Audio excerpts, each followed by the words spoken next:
அனைவருக்கும் வணக்கம். இன்னும் நம்ம என்ன பார்க்க போறோம்னா, இந்த நியூ இந்தியா அசூரன்ஸ் கம்பெனிலேருந்து பார்த்தீங்கன்னா ஒரு 170 அட்மினிஸ்ட்ரேட்டிவ் ஆஃபீஸருக்கான நோட்டிஃபிகேஷன் வந்து கொடுத்துருக்காங்க. ஸோ இது அப்ளை பண்ணுறதுக்கான கடைசி தேதினா, அப்ளிகேஷன் ஃபீஸ் என்ன, age limit, education qualification, selection process வந்து எப்படி இருக்க போகுது. ஸோ இது போன்ற முழுமையான விவரங்கள் வந்து நம்ம இந்த வீடியோவில் பார்க்கலாம். அதை பார்க்கறதுக்கு கூட நம்ம சேனல் நீங்கள் முதல் முறையாக பார்த்துட்டு இருக்கீங்க.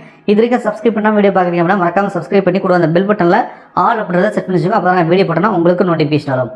சரி, ஓகே. வேகன்சி பார்த்தீங்கன்னா 170 சொல்லியாச்சு. இதில் வந்து 2 கேட்டகரியை பிரிச்சிருக்காங்க.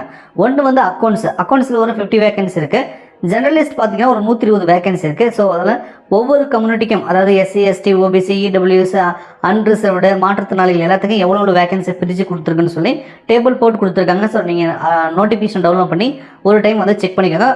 ஒட்டுமொத்தமாக வந்து 170 வேகன்சி வந்திருக்கு அப்படின்றத நீங்கள் வந்து தெரிஞ்சுக்கோங்க. ரைட்டுங்களா?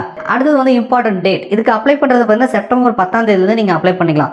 செப்டம்பர் 10லேருந்து 29 செப்டம்பர் வரைக்கும் நீங்கள் அப்ளை பண்ணிக்கலான்றாங்க. ஸோ லாஸ்ட் டேட் வந்து செப்டம்பர் 29 அப்படின்றத நீங்கள் வந்து தெரிஞ்சுக்கோங்க. அதுக்கப்புறம் பார்த்தீங்கன்னா இதுக்கான எக்ஸாம் ஃபேஸ் 1 பார்த்தீங்கன்னா ஆன்லைன் எக்ஸாமினேஷனாக இருக்கும். இது வந்து அக்டோபர் 13 நடக்குன்றாங்க. ஃபேஸ் 2 வந்து பார்த்தீங்கன்னா இதுவும் online examination, objective plus டிஸ்கிரிப்ட் type இருக்குன்றாங்க. இது வந்து 17 நவம்பர் 2024 ஒரு டென்டேட்டிவாக நடக்கும் அப்படின்றது கொடுத்துருக்காங்க.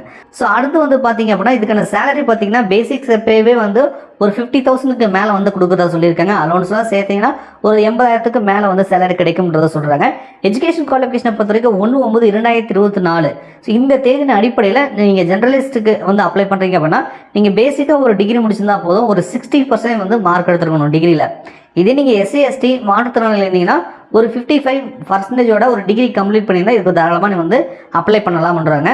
ஸோ அடுத்தது வந்து பார்த்தீங்கன்னா இந்த ஸ்பெஷலைஸ். ஸோ அந்த அக்கௌண்ட்ஸுக்கு மட்டும் நீங்கள் பார்த்தீங்கன்னா சார்ட்டர்ட் அக்கௌண்ட்டு அல்லது காஸ்ட் அண்ட் மேனேஜ்மெண்ட் அக்கௌண்ட்டு, அப்படி இல்லை அப்படின்னா நீங்கள் வந்து பார்த்தீங்கன்னா MBA finance, PGDM finance, MCom இதெல்லாம் வந்து 60% நீங்கள் வந்து முடிச்சிருக்கணும் அப்படின்ற மாதிரி வந்து கொடுத்துருக்காங்க. வழக்கம் போல் எஸ்சி, எஸ்டி, மாற்றுத்திறனாளிகள் வந்து 55% வந்து மார்க் இருந்தால் போதுன்றாங்க.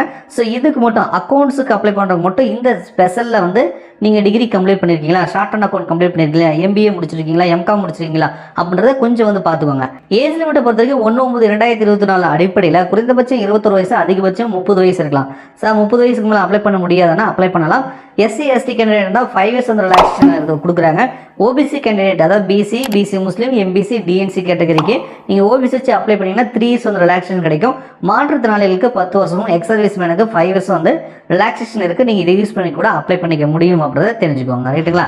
ஸோ அடுத்து வந்து இதுக்கான எக்ஸாம் செலக்ஷன் ப்ராசஸ் வந்து பேஸ் 1, பேஸ் 2 இன்டர்வியூலாம் இருக்கும். அதில் பேஸ் 1 பார்த்தீங்கன்னா ப்ரிலிமினரி எக்ஸாமை பொறுத்த வரைக்கும் அவங்க என்ன சொல்ல வராங்க அப்படின்னா ஒரு 100 மார்க் வந்து டெஸ்ட் வைக்கிறாங்களாம்.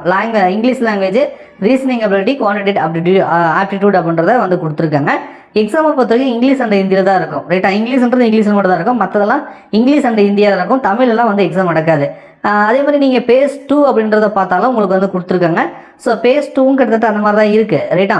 இது வந்து ஸ்பெஷலிஸ்ட்டுக்கு தனியாகவும் ஜெர்னலிஸ்ட்டுக்கு தனியாகவும் கொடுத்துருக்காங்க. ரெண்டுத்துக்குமே கிட்டத்தட்ட 200 மார்க் வந்து டெஸ்ட் இருக்கும் அப்படின்றத வந்து கொடுத்துருக்காங்க. ரைட்டா? ஸோ ஸ்பெஷலிஸ்ட்டை பொறுத்த வரைக்கும் அது ஒரு 200 மார்க் வந்து டெஸ்ட் இருக்குது. ஸோ அதுக்கப்புறம் டிஸ்கிரிப்ட் டைப் இருக்குது. ஒரு 30 minutes பார்த்தீங்க அப்படின்னா உங்களுக்கு இங்கிலீஷ் லாங்குவேஜ், லெட்டர் ரைட்டிங், அந்த எஸ்ஏ மேக்கிங் அந்த மாதிரி வந்து டிஸ்கிரிப்ட் டைப் எக்ஸாமும் வந்து இருக்குது அப்படின்றத சொல்கிறாங்க. ஸோ பேஸ் 1, பேஸ் 2 வந்து இருக்குது. பேஸ் 3ல் வந்து உங்களுக்கு இன்டர்வியூ இருக்கும் அப்படின்றத சொல்கிறாங்க. ஃபைனல் செலெக்ஷனை பொறுத்த வரைக்கும் உங்களுக்கு மெயின் எக்ஸாமினேஷனும் அந்த இன்டர்வியூ மார்க்கை வச்சு வந்து செலெக்ஷன் பண்ணுவாங்க அப்படின்றத சொல்கிறாங்க. ஸோ அடுத்தது இதுக்கு வந்து எப்படி அப்ளை பண்ணுறது அப்படின்ற விவரங்கள் வந்து கொடுத்துருக்காங்க. அப்ளிகேஷன் ஃபீஸ் வந்து கொடுத்துருக்காங்க. அப்ளை பண்ணுறதுக்கு எவ்வளோ சார் செலவாகும்னு கேட்டிங்கன்னா எஸ்சி, எஸ்டி, மாற்றுத்திறனாளிகள் இருந்தீங்க அப்படின்னா ஸோ உங்களுக்கு வந்து 100 ரூபா வந்து உங்களுக்கு வந்து அப்ளை பண்ணுறதுக்கு வந்து ஃபீஸ் ஆகும்.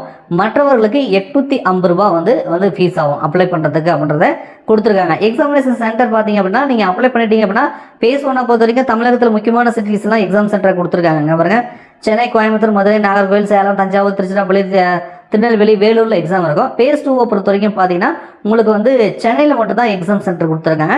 So main exam preliminary exam clear பண்ணிட்டீங்கன்னா மெயின் எக்ஸாம் வந்து நீங்கள் சென்னையில் மட்டும் வந்து அட்டென்ட் பண்ணுற மாதிரி இருக்கும் அப்படின்றத சொல்கிறாங்க. How to apply?